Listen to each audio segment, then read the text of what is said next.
dia. Professor, qual é a sua avaliação a respeito do discurso de Nelson Barbosa, que não acalmou o mercado? Dólar fechando a R$4, na faixa dos R$4, mercado em queda. O que a gente pode esperar para as cenas dos próximos capítulos no que se refere ao início da administração Nelson Barbosa? Bom, veja bem, eu penso que nós podemos esperar um pouco mais do mesmo, né? Do mesmo o que havia acontecido no primeiro mandato da presidente Dilma, e também uma preocupação um pouco maior, né, com o que está acontecendo com a economia atualmente. Ou seja, eu diria de um lado, né, nós vamos ter uma mistura, um mix, né, do que foi feito no primeiro governo, um certo descontrole fiscal, uma responsabilidade fiscal, mas incorporando alguns aspectos do segundo mandato, né, desse primeiro ano do segundo mandato, onde houve uma preocupação fiscal um pouco maior. Até porque nós estamos chegando a uma situação limite do ponto de vista fiscal, né, que aquela irresponsabilidade que foi adotada no primeiro mandato da presidente Dilma não tem condições de ser mantida nesse mandato, né? Mas eu vejo assim com muita preocupação a situação, porque realmente não é uma boa sinalização a colocação do ministro Barbosa no lugar do ministro Levi.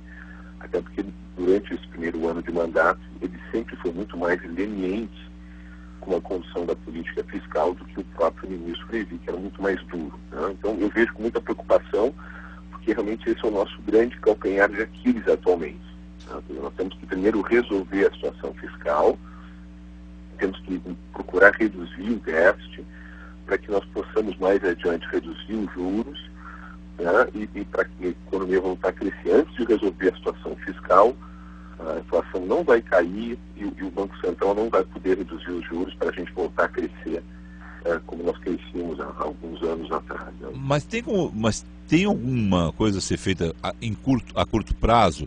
Inflação em alta, desemprego em alta, juros altos. Como é que se sai dessa amarra toda aí para se pensar em crescimento?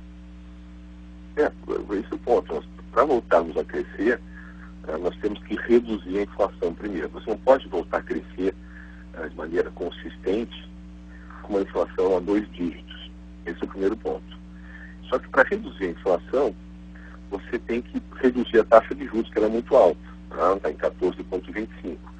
Só que para reduzir os juros, você tem que ter uma sinalização, né, de um equilíbrio fiscal. Ou seja, você tem que voltar a ter uma economia equilibrada do ponto de vista fiscal. Então, esse é o primeiro ponto. Se você não reduzir o déficit fiscal, a inflação vai continuar alta e você não vai poder voltar a crescer. Ou seja, nós temos que continuar, embora nós tenhamos já 2, 3 anos de baixo desempenho econômico, para que você volte a crescer de maneira consistente, né, não tem um crescimento, um soluço de crescimento, né, e essa é a minha preocupação que aconteça nesse no próximo ano. Quer dizer, nós podemos sacrificar, né, a inflação, ter um pouco mais de inflação para ter um pouco mais de crescimento, que foi de certa forma tônica no primeiro mandato da presidente Dilma, e não deu certo, né? Nós chegamos na situação fiscal terrível que nós encontramos hoje. Então, não adianta, o ministro Levi estava fazendo a coisa certa. Ou seja, nós não podemos voltar a crescer sem resolver a situação fiscal, né? Então, por isso que se prevê mais um ano de queda do PIB em 2016, mas é necessário, né? Esse purgatório que nós estamos passando agora é necessário para que a gente consiga, daqui a 2, 3 anos, voltar a crescer de uma maneira consistente, sem inflação, com inflação próxima ao centro da meta, né? Professor, o mercado respondeu muito mal já na sexta-feira a indicação de Nelson Barbosa, abriu mal na segunda, fechou pior ainda com o dólar a 4, né?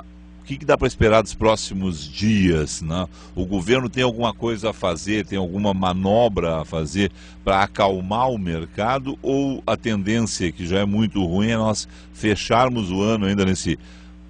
Eu vou usar o termo baixo astral, né? Porque a gente já estava num baixo astral, mas numa sequência muito ruim aí, até que se tenha alguma medida dessas adotadas. O governo pode prometer, como ele já prometeu, né, no seu discurso de posse, fazer as reformas.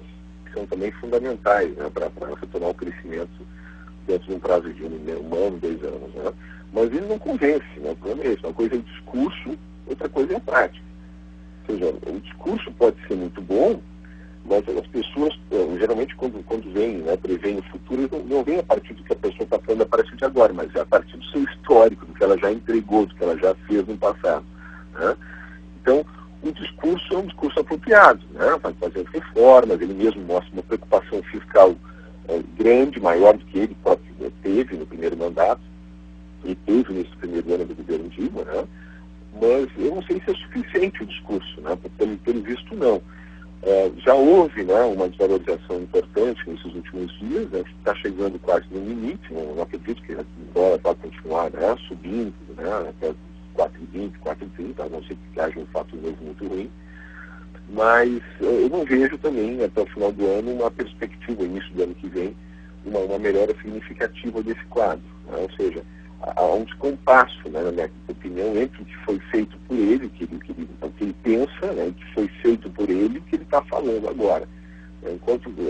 Por isso a sinalização, a condução dele para o cargo que ele está fazendo foi muito mal vista pelo mercado. Uhum. Só para fechar a questão da Previdência, né? Se o governo faz a reforma da Previdência conforme o mercado quer, prejudica trabalhadores na visão das centrais sindicais, na visão dos sindicatos, na visão dos aposentados, que vão ficar com uma situação mais complicada ainda. E perde base. O senhor acredita que o governo vai mexer na Previdência numa situação como essa, com baixa popularidade da presidenta Dilma Rousseff? A reforma da Previdência, segundo alguns, era mais necessária, a mais necessária a ser feita a curto prazo. Qual é a sua visão? Minha percepção é que o governo está ameaçado de impeachment, né, e tem na sua base justamente os movimentos populares. Eu acho pouquíssimo provável que isso aconteça. Né? Eu acho muito difícil que ele vai perder o pouco capital político que ele ainda tem, está tomando medidas necessárias, mas extremamente mal vistas por esses segmentos. Né? Então, eu não vejo, né, nesse ano, no próximo ano, se a presidente Dilma conseguir se livrar do processo de impeachment, que ela vá adotar essas medidas estruturais, como reforma tributária e reforma previdenciária. Como você disse, é fundamental para tentar equilibrar as contas da Previdência, equilibrar, pelo menos reduzir um pouco o déficit da Previdência nos próximos anos. Então, de novo, é um governo que ele provavelmente, para continuar, continuando, ele vai continuar fazendo mais do mesmo. Ele vai voltar, provavelmente, àquelas políticas do primeiro mandato da presidente Dilma, que geraram justamente a situação quase insustentável, né, da economia brasileira, com estagflação, quer dizer, economia em recessão, inflação alta e descontrole das contas públicas. Né? Então, é uma situação muito difícil, muito complicada, e que, na minha percepção, o governo não deve adotar essas medidas impopulares, embora necessárias, nos próximos anos. Criar uma bolha de consumo pode ser a medida mais rápida a ser adotada pelo governo, repetindo lá aquela bolha de consumo que foi criada ali em 2008, mas as consequências agora seriam piores ainda. A gente está vendo aí a questão do mercado imobiliário, a questão do mercado automobilístico, né, que foram muito incentivados na bolha de consumo do segundo mandato do governo Lula, né, e que agora se esgotaram e as pessoas não estão tendo como pagar as suas dívidas, está complicada a situação num quadro onde o desemprego se agrava. Exato. É verdade, isso é um quadro que você tentou que está acontecendo. Agora, eu não sei se a presidente Dilma tem essa percepção. Né? Até recentemente ela culpava a mau desempenho da economia brasileira uma fictícia crise internacional, né, que já não tinha mais os seus efeitos. Ela foi muito forte lá em 2008, 2009, mas em 2012, 13 e 14 ela não tinha mais efeitos importantes sobre os principais países do mundo. E a presidente continuava culpando a crise externa pelo mau desempenho da economia brasileira. Ou seja, se a gente não se der conta dos nossos próprios erros na condição da política econômica, nós não vamos mudá-los, né? Não vamos mudar essa política econômica. Então esse eu acho que é o grande problema.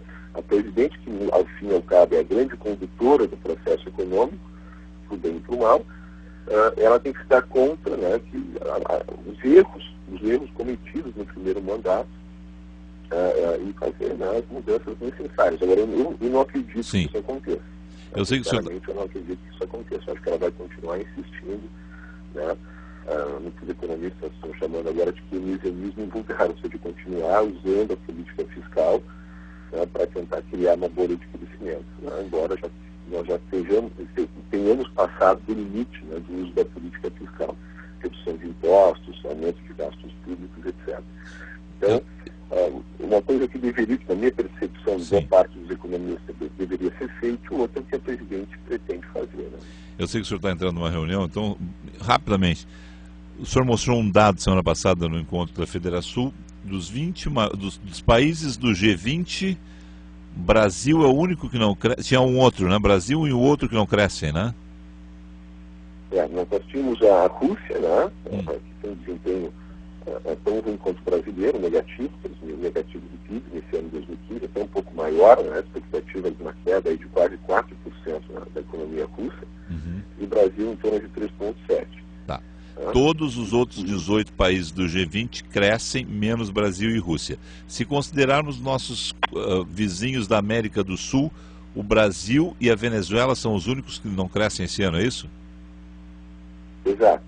Não crescem, e além de não crescerem, tem uma inflação de 2 dígitos. Né? Quer dizer, nós estamos vivendo no pior dos mundos. Realmente os países, quando não crescem, né, pelo menos tem uma inflação sob controle, né, próximo a zero, baixa. Né? Nós, além de não crescermos, nós estamos com uma inflação muito alta. É a situação que os economistas chamam de estagflação. Né? Então, nós estamos um dos piores desempenhos dos países do G20, né? E também, obviamente, os países aqui da América Latina. Só para reforçar, então, o que o senhor já disse, mas para reforçar mesmo, é o seguinte: chega de falar de crise lá fora. Todo o planeta, ou boa parte do planeta, no caso, considerando aí G20, 18 países, no caso da América do Sul, todos os países, menos Brasil e Venezuela, estão crescendo. Não é, o Brasil deveria estar crescendo como o mundo está crescendo. Há uma retomada, há uma saída da crise de 2008, planeta afora. O Brasil é que não está conseguindo acompanhar, é isso? Exatamente. Pela má condução da política econômica nos últimos anos, é que o Brasil chegou na situação que está. Né? A culpa é nossa, né? Quer dizer, nossa do governo, especialmente, que adotou políticas equivocadas, populistas nos últimos anos, para tentar gerar uma bolha de crescimento onde não havia sustentação. Né? Levou ao limite uma política que deu certo em outros países, até mesmo no Brasil, né, logo depois da crise, mas ele tentou maximizar, usar o máximo possível, além do tempo necessário, essa política, e gerou essa situação que nós estamos vivendo hoje, né, de estagflação, de descalabro nas contas públicas, de taxa de juros altíssima, que realmente inviabiliza qualquer tipo de crescimento econômico sustentável nos próximos anos. Professor André Azevedo, obrigado ao senhor por dar uma paradinha antes da reunião aí, nos conceder essa entrevista aí. Um excelente dia de trabalho para o senhor. Igualmente, Felipe. Bom dia para você e para os ouvintes.